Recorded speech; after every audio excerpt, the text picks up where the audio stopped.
News at 10, we're staying with developments in Rivers State, where President Bola Tinubu has declared a state of emergency. Joining me now is risk management expert and fellow of the Nigerian Institute of Industrial Security, Oyekachi Adekoya. Mr. Adekoya, thanks for joining us on the news tonight. Two pipeline explosions in Rivers in less than 24 hours, following threats of violence by some militants. What's your assessment of security situation in that part of the country before the president's intervention? Thank you, Nifemi, and good evening to the viewers. The assessment has been that of a concern for some time because the political actors were not contributing to peace, as it were, and the drums of war had been beating for some time. This is against a backdrop of the fact that we've ramped up gas production ×2 of what we used to do. Crude and condensate production had gone up, peaking to close to 2 million barrels a day. The knock-on effect is that we've seen for the first time in a long time our balance of payment become very positive, all thanks to some of the efforts we're seeing and the ramping up of production, particularly along the river's axis.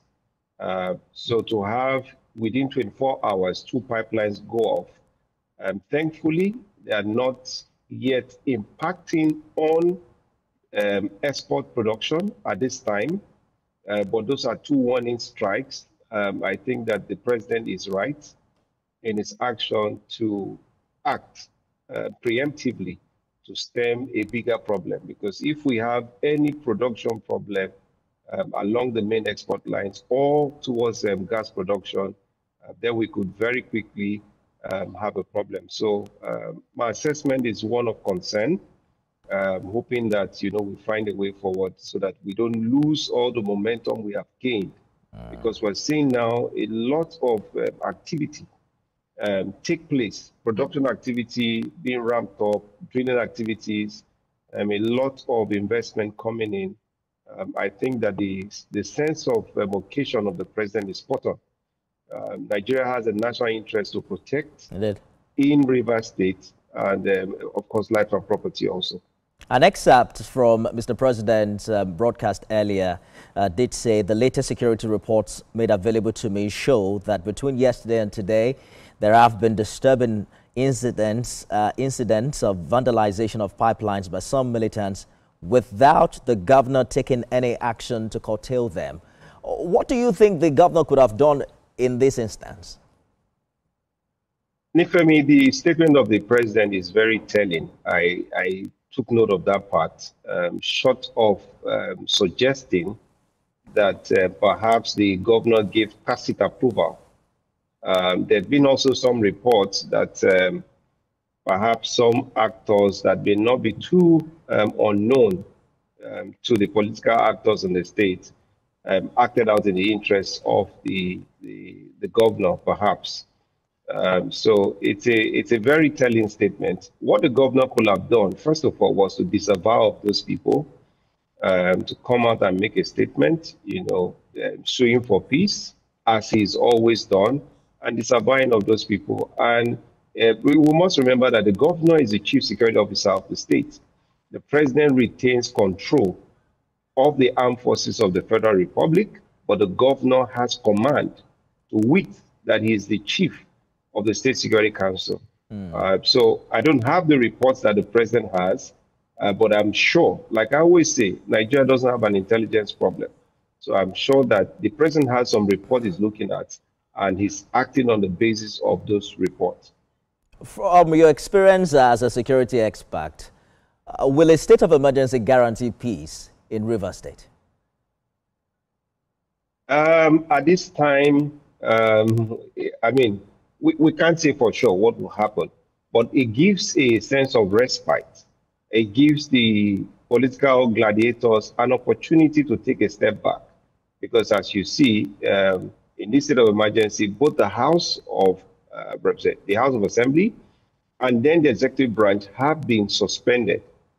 Their actions, whether or not it is right, I mean, people can have their day in court, but the president has acted first in the pursuit of public safety, public order, in the pursuit of national interests, what is considered national interest, national security. Because if you look at economic sabotage and its impact on Nigeria at this time, it can impact on national security.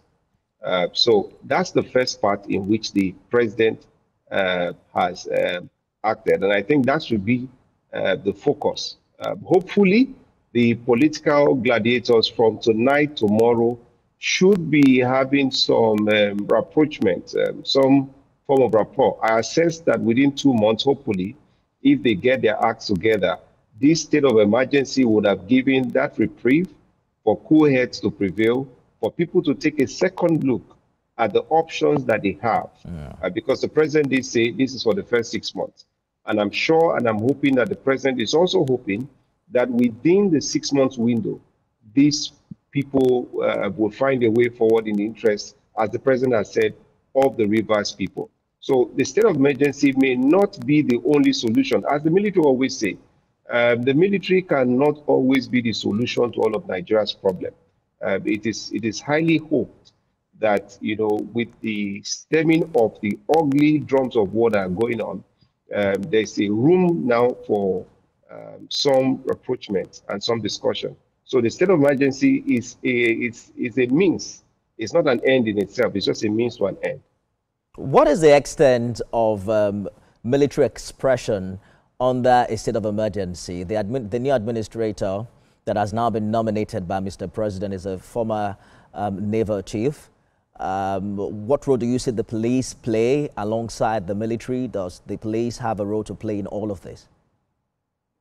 Absolutely. So we must remember that when a state of emergency is declared, the president in effect assumes responsibility and the federal agencies come into force. Remember that the federal police is a federal agency and it's also a law enforcement agency, as with every other federal agency within Rivers State. In the case of the scope of the new military administration, it's quite limited, and the president has limited that scope in his speech. Before the military administrator will proceed to his new posting, first of all, remember he's a retired, distinguished naval officer. He will have received what is called a presidential brief. In that packet would be the set of tasks set before him. Thankfully, the state has laws that are subsisting, and the president has said the new military administration would not make new laws. When new laws are needed, then the National Assembly will be called into action, and of course the president by proclamation will also. So I think the scope is clear. All right. What the intendment is to stem the ugly tide, prevent the disruption of all the progress we have achieved. Nifemi, we have achieved significant progress in the oil and gas sector in Nigeria. It's not a knee-jerk reaction from the president in any shape or form. It's quite preemptive. And I'm hoping that all the political actors will take the opportunity of this occasion and sue for peace. Risk management expert Oyekachi Adekoya, thank you for shedding more light on this development story. Thank you. What the state of emergency portends